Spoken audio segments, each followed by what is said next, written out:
ಹಂಗೆ ಒಬ್ಬೊಬ್ರು ಉಪವಾಸದ ಹೆಸರಲ್ಲಿ ಅನ್ನ ತಿನ್ನಲ್ಲ ಅಂತ ಹೇಳ್ಬಿಟ್ಟು ಉಪ್ಪಿಟ್ಟು ಅವಲಕ್ಕಿ ಅನ್ನ ತಟ್ಟೆ ತಟ್ಟೆ ತಿಂತೀರಾ. ಇದ್ರ ಬದಲು ಉಪವಾಸ ಮಾಡ್ದಲೇ ಇರೋದೇ ಒಳ್ಳೇದು.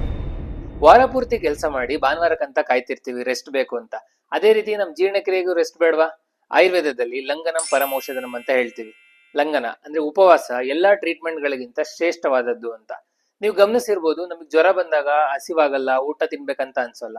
ಯಾಕಂದ್ರೆ ನಮ್ ಜೀರ್ಣಶಕ್ತಿ ಕಡಿಮೆ ಆಗಿರುತ್ತೆ. ಇದರಿಂದ ನಾವು ಬಲವಂತಾಗಿ ಊಟ ಮಾಡಿದ್ರು ಕೂಡ ವಾಂತಿ ಬರುತ್ತೆ.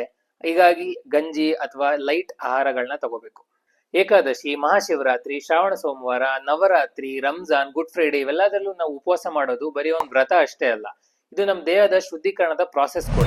ಅವಾಗಿಂದಲೇ ನಮ್ಮ ಪೂರ್ವಿಕರು ಇದನ್ನೆಲ್ಲ ಸೈಂಟಿಫಿಕ್ ಆಗಿ ಹೇಳಿದ್ರೆ ಅರ್ಥ ಆಗಲ್ಲ ಅಂತ ಹೇಳ್ಬಿಟ್ಟು ವ್ರತಗಳ ರೀತಿಯಲ್ಲಿ ಅಳವಡಿಸಿದ್ದಾರೆ. ಮೊದ್ಲೇ ನಮಗ್ ದೇವರಂದ್ರೆ ಭಯ ಭಕ್ತಿ ಜಾಸ್ತಿ ಅಲ್ವಾ?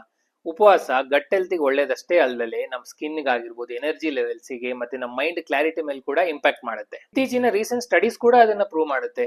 ಉಪವಾಸದಿಂದ ನಮಗೆ ಆಂಟಿ ಕ್ಯಾನ್ಸರಸ್ ಪ್ರೋಟೀನ್ ಹೆಚ್ಚಾಗುತ್ತೆ. ಅದರಿಂದ ನಮ್ ಇಮ್ಯೂನ್ ಸ್ಟ್ರೆಂತ್ ಜಾಸ್ತಿ ಆಗಿ ಕ್ಯಾನ್ಸರ್ ಬರೋ ಸಾಧ್ಯತೆ ಕೂಡ ಕಡಿಮೆ ಆಗುತ್ತೆ ಅಂತ.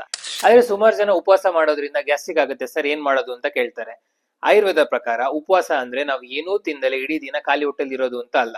ಲಘುಹಾರ ಅಂದ್ರೆ ಗಂಜಿ ಆಗಿರ್ಬೋದು, ಹೆಸರು ಕಾಳಿನ ಸೂಪ್ ಆಗಿರ್ಬೋದು, ಹಣ್ಣು, ಎಳ್ನೀರು, ಈ ತರದ್ ರೀತಿಯಾಗಿರೋದನ್ನ ಆಹಾರ ತಗೊಳ್ಳಿ. ಇನ್ನು ಯಾರ್ಯಾರು ಉಪವಾಸ ಮಾಡಬಾರ್ದು ಅಂದ್ರೆ ಪ್ರೆಗ್ನೆನ್ಸಿಯಲ್ಲಿರೋರು, ತುಂಬಾ ವೀಕ್ ಇರೋರು, ಚಿಕ್ಕ ಮಕ್ಕಳು, ವಯಸ್ಸಾದವರು, ವಾತವ್ಯಾಧಿಯಿಂದ ಸಫರ್ ಆಗ್ತಿದ್ರೆ ನೀವು ಉಪವಾಸನ ಅವಾಯ್ಡ್ ಮಾಡಿ. ನಾಳೆ ಮಹಾಶಿವರಾತ್ರಿ, ಎಲ್ಲರಿಗೂ ಒಳ್ಳೇದಾಗ್ಲಿ, ಆರೋಗ್ಯ ಆಯಸ್ ಹೆಚ್ಚಾಗ್ಲಿ. ಶಿವರಾತ್ರಿ ಹಬ್ಬದ ಶುಭಾಶಯಗಳು.